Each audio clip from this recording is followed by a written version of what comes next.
Hello बच्चों, आज मैं आप लोगों को क्लास 10th का जो आपको डीओई की तरफ से मिड टर्म प्रैक्टिस पेपर मिला है ना, सेशन 2022 टू 23 वाला मैथ्स का, वो कराने वालूँ। पेपर हम स्टार्ट कर चुके हैं। क्वेश्चन नंबर 1 to 10 हमने कर लिए हैं। इस पेपर को भी हम इंग्लिश मीडियम में ही कर रहे हैं, तो आज हमें क्वेश्चन नंबर 11 से स्टार्ट करना है। ठीक है, चलिए शुरू करते हैं। क्वेश्चन 11 आपके पास यहाँ है, the value of x if 3x minus 15 degrees equals to √3। इस x की वैल्यू निकालनी है। बहुत आसान है, क्या करो आप पहले इसको ऐसे ही रहने दो। अब √3 है ना, तो √3 1060 पे ही तो होता है, यहाँ 1060 लिख दो। ये 10 से 10 कट गया, क्या बचा 3x माइनस का 15 डिग्री इज इक्वल टू 60। तो 3x, अब इस 15 को उधर ले जाओगे तो ये प्लस का हो जाएगा, तो 75। x कितना आ जाएगा 75 अपॉन में 3, कट कर दो तो 2 जा 6 और 5 15 25 आपका आंसर।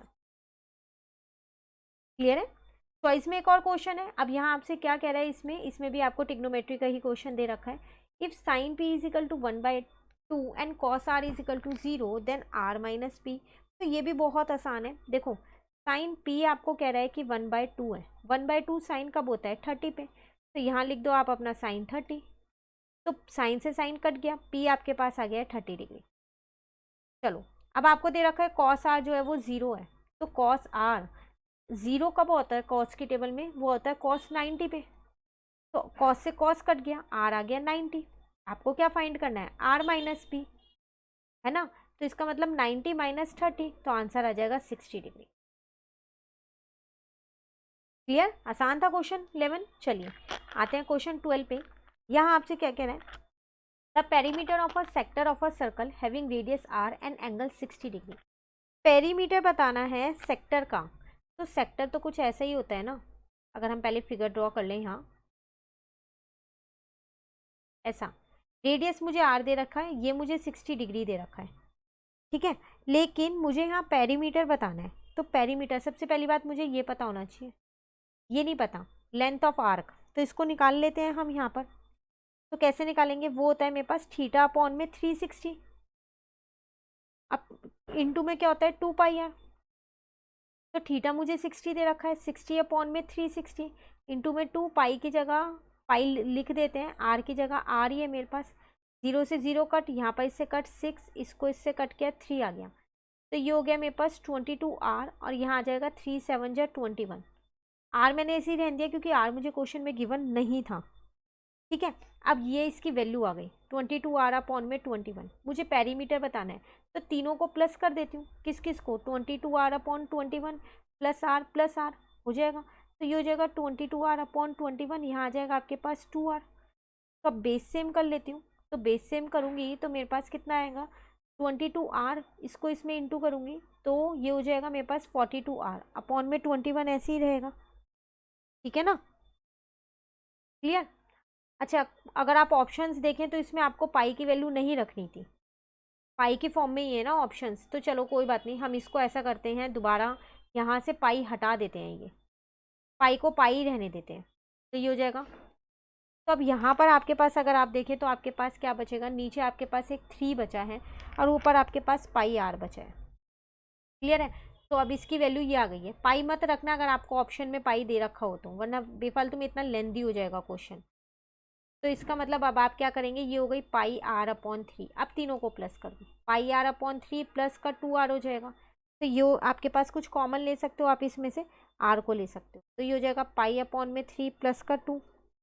बेस अब सेम कर लो, तो आर इज इक्वल्स टू में हो जाएगा यहाँ पर पाई प्लस 6 अपॉन में 3। ठीक है, आर ब्रैकेट में, तो हो गया आर अपॉन 3 और पाई प्लस का 6। ऑप्शन है कोई, देख लो अगर आपके पास कोई और ऑप्शन ऐसा हो।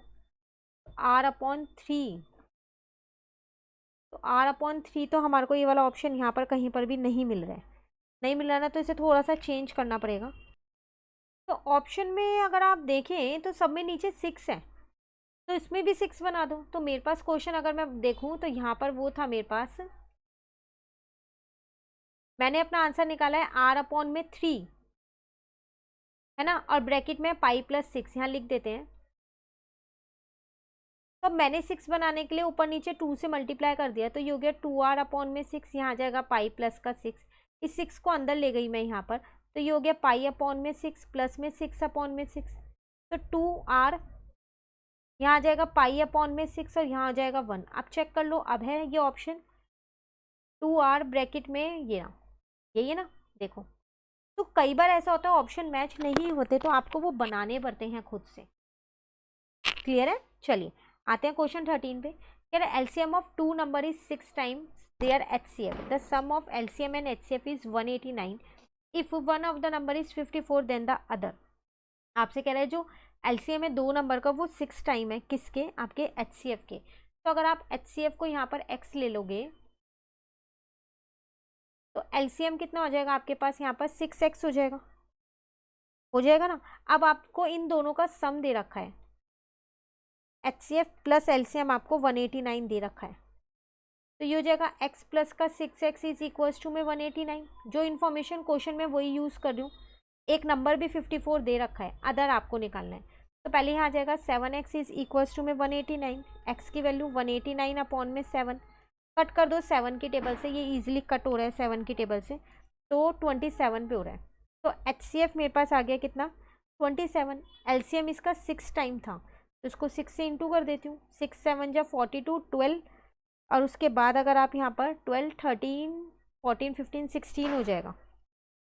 ठीक है, अब आपको एक रिलेशन पता है, एचसीएफ इंटू में एलसीएम क्या होता है? प्रोडक्ट ऑफ टू नंबर्स होता है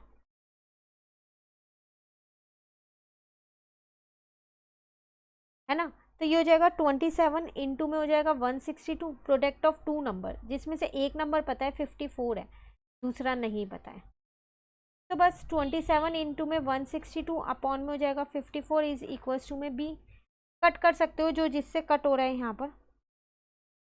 तो 27 और 54 ये दोनों तो हमारे 3 की टेबल से जा रहे हैं, ये 9 पे जा रहा है, और अगर हम ये देखें 3 1 जा 3 और 18, देन ये आपके पास यहाँ 2 पे जा रहा है। तो 162 अपॉन में 2 इज इक्वल टू बी 8, और यहाँ आ जाएगा 1 81, ऑप्शन में है कहीं 81। क्लियर? फिर चॉइस में एक क्वेश्चन है, the greatest number which divide 70 and 125 leaving remainder 5 and 8 respectively. Greatest number हमेशा याद रखना, एचसीएफ निकालना है जब भी ग्रेटेस्ट नंबर की बात करें।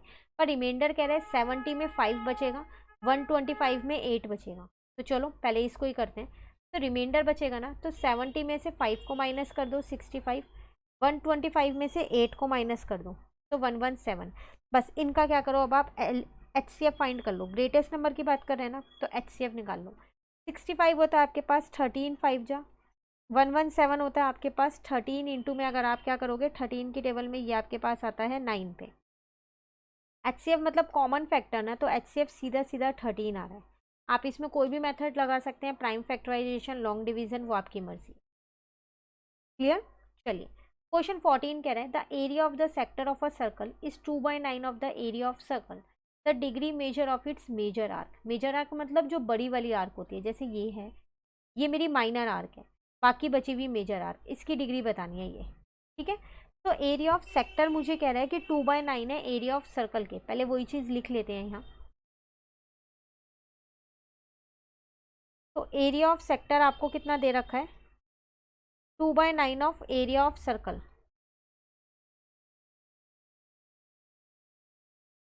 यही दे रखा है आपको।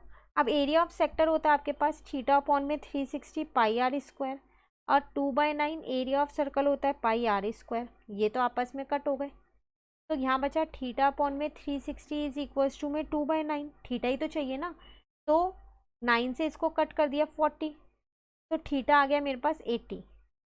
लेकिन क्रॉस मल्टीप्लाई करके आया, इसको इससे मल्टीप्लाई करके, ये मेरा माइनर का निकला है, मुझे किसका निकालना है? मेजर का। तो मेजर का मैंने आपको बोला ये निकालना है, तो इतना मेरा 80 आया है, तो 360 में से माइनस कर दूंगी तो आ जाएगा। तो 360 में से 80 को माइनस कर दो, तो 16 में से 8 जाएगा, 280 मेरा आंसर। क्लियर? चलिए क्वेश्चन 15 में कह रहा है, if CAM similar to SOB और AB एंगल दे रखे हैं, C आपको फाइंड करना है। तो अगर मैं यहाँ दो ट्राइंगल पहले बना लूँ जो मेरे सिमिलर ट्राइंगल मुझे दे रखे हैं, तो मुझे दे रखा है CAM और दूसरा दे रखा है मुझे SOB। ठीक है, जैसे जैसे दिया था वही लिखा है मैंने। एंगल A मुझे यहाँ पर कितना दे रखा है? 39 दे रखा है। एंगल बी मुझे यहाँ पर दे रखा है 97 और मुझे ये वाला सी वाला जो है ये फाइंड करना है। बिल्कुल ध्यान से जैसे क्वेश्चन में बोला है वैसे ही बनाना। अब देखो जो बी वाला ये सिमिलर है, तो जो बी वाला एंगल है वो एम वाले एंगल के ही बराबर होगा 97। अब तो मैं सी वाला निकाल सकती हूँ ना, कैसे निकालेंगे? 39 प्लस का 97 प्लस का angle C is equals to में 180 डिग्री हो जाएगा। तो इन दोनों को पहले प्लस कर लेती हूँ और 180 से माइनस कर देती हूँ, तो एंगल सी कितना आ जाएगा अगर हम यहाँ पर देखें तो इन्हें जब आप प्लस करोगे तो 10 और एक 16, यहाँ पर 180 माइनस 6 12 और एक 30 136 हो जाएगा। माइनस कर दो तो 4 बचा, 7 में से 3 जाएगा 4, 44 डिग्री आपका आंसर। क्लियर? देन 16 क्वेश्चन एक लास्ट, देन ये वाला हमारा एक पार्ट कंप्लीट। इसमें कह रहा है which condition is true for parallel lines. अभी हम ऊपर भी यही क्वेश्चन एक सॉल्व किया था, ऊपर 1 to 10 वाले क्वेश्चंस में क्या कंडीशंस होती है? a1/a2 इज इक्वल्स टू में b1/b2 is not equal to c1/c2, है ना। तो ये हमारे पास इसका आंसर हो जाएगा डी। क्लियर? तो हमने क्वेश्चन नंबर 1 to 16 कंप्लीट कर लिए। क्वेश्चन नंबर 1 to 10 हमने लास्ट क्लास में किए थे। आज हमने क्वेश्चन नंबर 11 to 16 कर लिए। इन क्वेश्चंस में कहीं भी डाउट हो कमेंट करके पूछ लेना, आगे के सेक्शंस जो है वो आपको आगे की क्लासेस में मिल जाएंगे। अगर आपको ये वीडियो अच्छी लगी तो लाइक ज़रूर कीजिएगा और मेरे चैनल को सब्सक्राइब कीजिए। Thank you.